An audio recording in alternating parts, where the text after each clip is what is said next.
So thank you, AOC, and also the instructors for a wonderful course.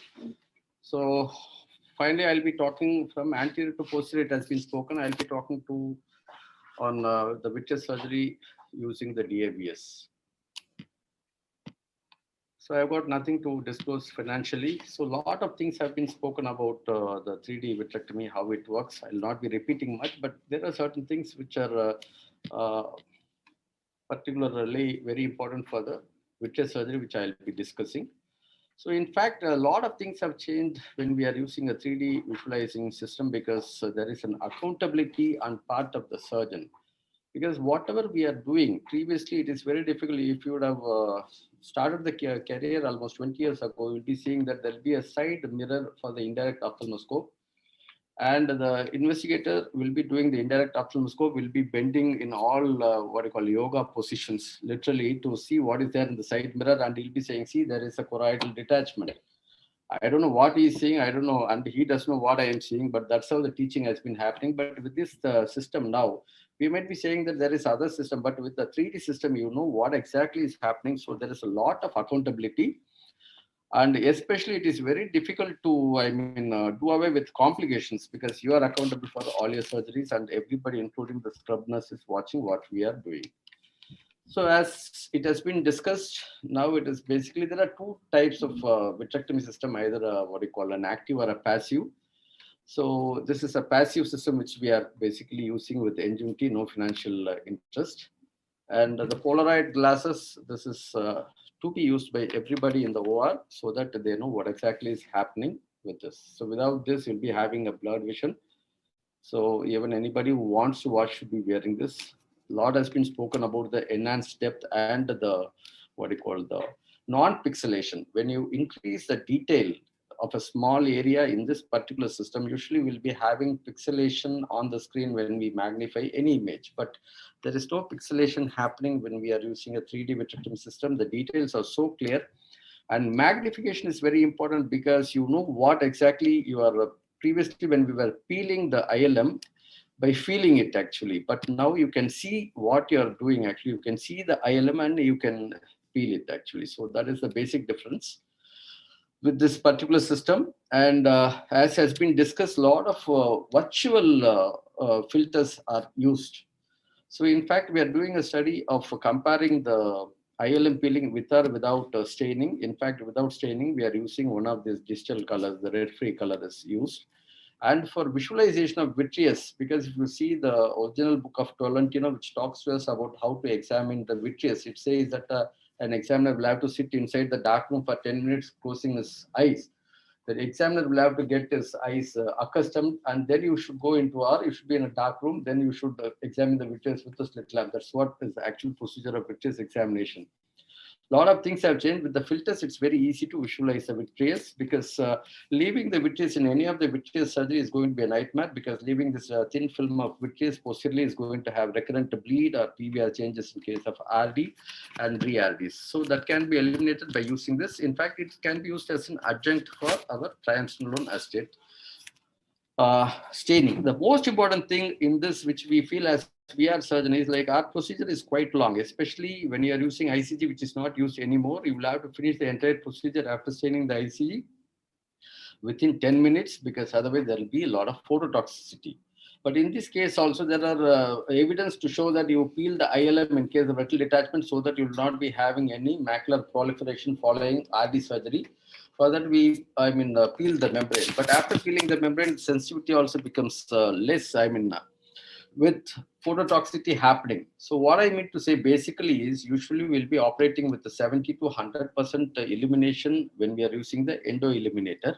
The most important feature which I feel as a VR surgeon, which is very useful, is using only 10%, or to normally we use 25 to 30% only. That is 1/4 of the light which is used for the analog we are using in this. So this drastically reduces the what you call phototoxicity, which is going to happen because of because of the endo illuminator. And we can reduce as low as 10%, and we can use do the surgery so comfortably. So it's a very important thing which has made our system what do you call, reliable in the sense for the phototoxic aspect. So this is what we are doing. So you don't need to keep at 70 or 80. And this lot has been spoken. See, many people are talking about the physical impact, but I would like to go for the visual impact also, because we are going to watch a 55-inch screen, which is usually at maybe 4 feet to 5 feet away from you. The reason I'm saying why beyond back pain, another issue we will be facing is maybe after the age of 50, 60, you'll be developing cataract. But with this Ingenuity system, even if the surgeon is having 624 vision, it's still possible for him to operate on what do you call the vitrectomies and the ILM peelings without much difficulty, because the magnification of the screen overcomes your poor visual acuity. So, in fact, apart from back pain, it increases the longevity of a retinal surgeon.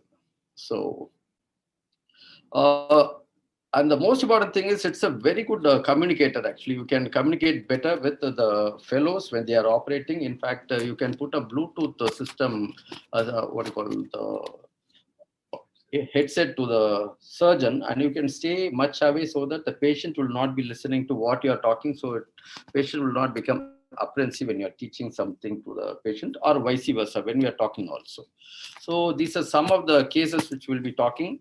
So first I'll go for the submacular surgery, because this is considered one as the most difficult surgery. Sorry for, I mean, so here basically what we do is, this is a case of PCV with submacular hemorrhage.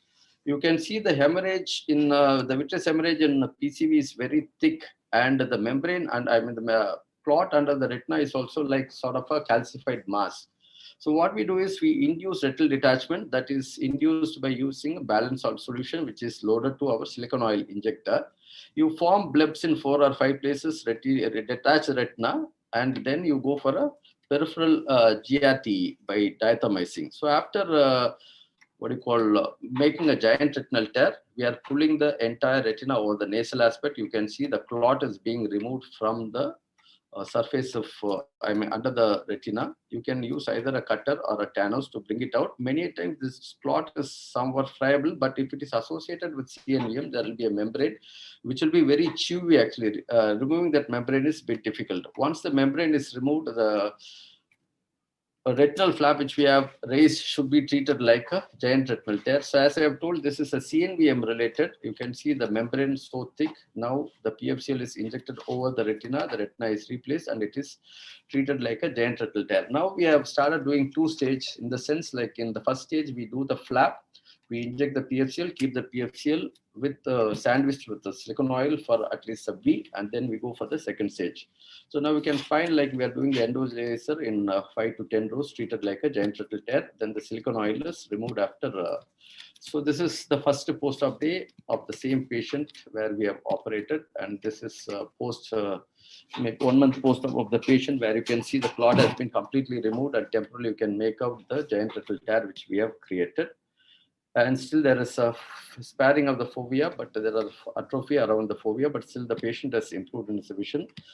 And this is a case of a pediatric RD. Pediatric RD, it's very difficult to induce the PVD. So what we have done is we call it something as a Megavis, which has been named by one of our pharma consultant.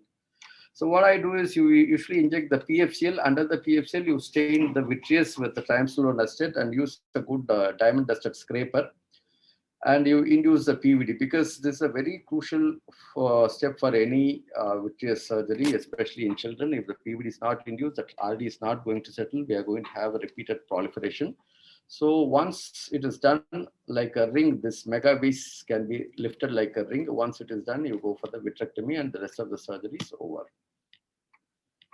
So this is another case of a PVD induction, where if you see, actually, usually after the vitrectomy, when we stain, there will be thin film of vitreous, which is usually not seen. So we are staining the, after injecting the PFCL, we are staining the ILM under the PFCL. The advantage of staining the ILM under the PFCL is it doesn't require any contact time, just inject, stain, and then peel it. So once we peel this, along with that, usually the ILM also comes off. If it's not, the PVD posterior highlight comes off. If it is not done, then as I have told you earlier, you just scrape it with the diamond dusted scraper, and you should be very careful because it has got diamond dust. If it's a new one, fresh one, there is every chance that we'll be creating a lot of what you call the holes on the retina. So once you roll it, you find the highlight and then it is lifted. You can make out the highlight is lifted. This is very deceiving actually. If this highlight is not removed in this surgery, there is every chance. This is the case of RD with RP also. You can find the bony spicules. So this thin highlight has to be removed. Otherwise, there is going to be proliferation and there's going to be the recurrence of the retinal detachment. One of the finest surgeries in what you call the vitreous surgeries is the ILM peeling, because the ILM is, it's just 4 microns. So without touching the rest of the retina peeling, the ILM is always a thrill. So the magnification of this particular system helps us in felicitating the removal of the ILM without much ado. Actually, here we are doing the ILM peeling without the staining, where we have used only the the filters. And the inverted flap is usually done for the large macular hole. So here it is stained with the BBG. You can make out the magnification. Although we are not filling the entire screen with the image, we can fill the entire screen with the image. We are doing for the large macular hole, the ILM flap. So usually if the macular hole ratio to that of the ILM plug should be 2.5 times. The hole is, the ILM plug should be at least 2.5 times bigger than that of the hole of the size of the hole after removing the 360-degree ILM. The most important thing is, like, when we are having such a good magnification and such a good depth perception, very rarely you will be touching the retina. You can find actually hardly the retina is touched. Finally, you just trim the ILM, which is quite excessive, and the adequate ILM is just tucked into the vitreous cavity. And there are a lot of techniques for doing large macular hole. In fact, we now stop doing the ILM inverted flap. We go for something called a PRP, that is a platelet-rich plasma, for closing the large macular hole and reopen the macular holes. Another thing is ODPIT, which is a very exciting surgery. Actually, we have published this recently in PJO also, like using a scleral plug versus ILM. So what we usually do is, most of these patients are quite young actually. So the PVD induction is done after staining the vitreous with the triamcinolone acetate. You can make out the vitreous is being stained with the triamcinolone because of its deposition on the ILM. Once it is deposited, use the high section. We can make out the ILM being induced. I mean, the PVD is induced.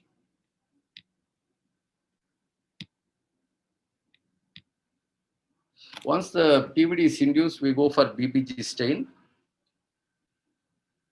And the ILM is still care to be taken not to de-roof, because in most of this maculopathy associated with the ODPIT, there will be what you call thinned out retina. So when you are doing an ILM peeling, there is every chance that you will be de-roofing the retina.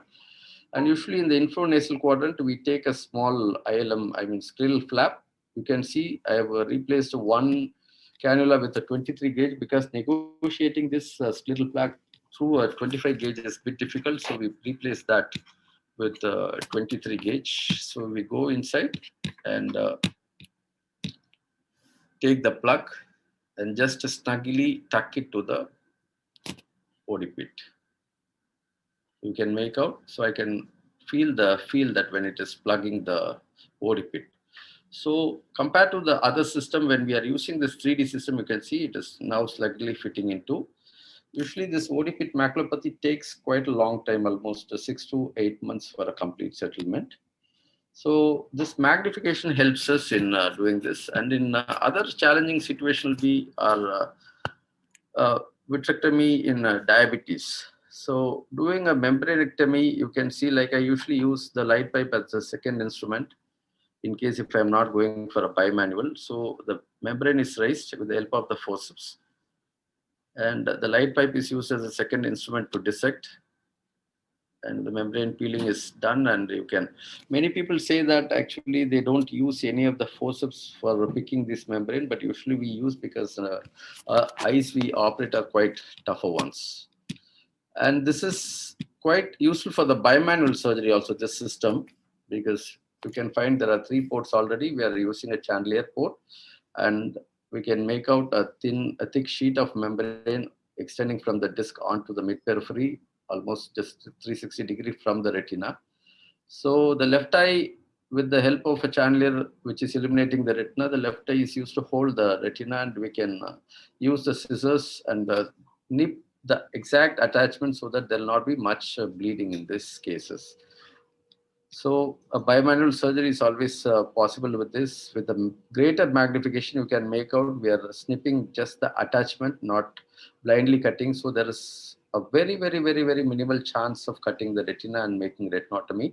When we are not doing the retinotomy, that gives a very good, what you call, post-op result in these cases. Once it is done, the eye is usually operated like a regular surgery. This is a case of a trauma with a corneal tear with a mature lens. So in this case, we went in for lensectomy, leaving the anterior capsule because the lens was, you can make out it's a very small foreign body, but any foreign body can be removed using this. Once we do complete a vitrectomy, I usually go for a PVD induction so that it is easy to release the foreign body. Yeah, this is the PVD induction. And with the help of a MVR blade, we can tease the foreign body out from its site of attachment.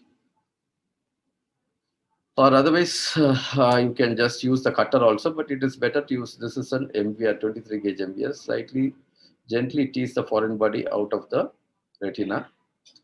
And usually we use the intraocular magnet. This is an intraocular rare earth magnet, which gets out all the metallic, not only and magnetic foreign bodies. Once it is brought to us, we use electromagnet. Probably this is the only one of its kind of currently functioning in India, I can say, because this is much older than me, also used by our founder, PN sir. Actually, this is working for the almost 45, 50 years now. So this electromagnet is a wonderful thing to bring the foreign body out. Yes, once it is done, yeah, the surgery is over. So not only this, any sort of foreign body can be used. So this is where we have left the anterior capsule. So just implant the IOL and go for endo laser. No tamponade used in this case. So the basic advantages of 3D system in vitreous surgery is because in a high volume setup like us, where we operate 30, 35 cases a day, so it improves the surgeon's posture and reduces the fatigability actually. And the most important thing which I have been telling is a lower light. Just we use 20 to 25%, the greater magnification, and not only the back, even if the visual acuity is low, your longevity is increased. And not much of learning curve as far as the posterior segment is concerned, and wonderful teaching tool, especially when you're using some Bluetooth like that. And of course, there are certain disadvantages. The first disadvantage, which I say, sorry to interrupt, sir, but the time is up. Everybody is watching what you are doing, so you cannot afford to do mistake and escape. In case of Hazier, there is some difficulty in operating, and white balancing, it has been eliminated now. Cost, with more and more players coming into the market and more people buying, I think we'll be having the reduction in the cost. And the most important thing is there are a lot of innovators who will be coming with the iPhone integrated 3D system also. We don't know, actually, it will be bringing the cost of few lakhs. So without, I conclude and I hand over the mic to Dr. Piyush is going to talk the last talk of the day on the publications which has been done with the 3D vitrectomy, because that will help us in what do you call doing more work on 3D vitrectomy. Thank you, and over to you, Dr. Piyush.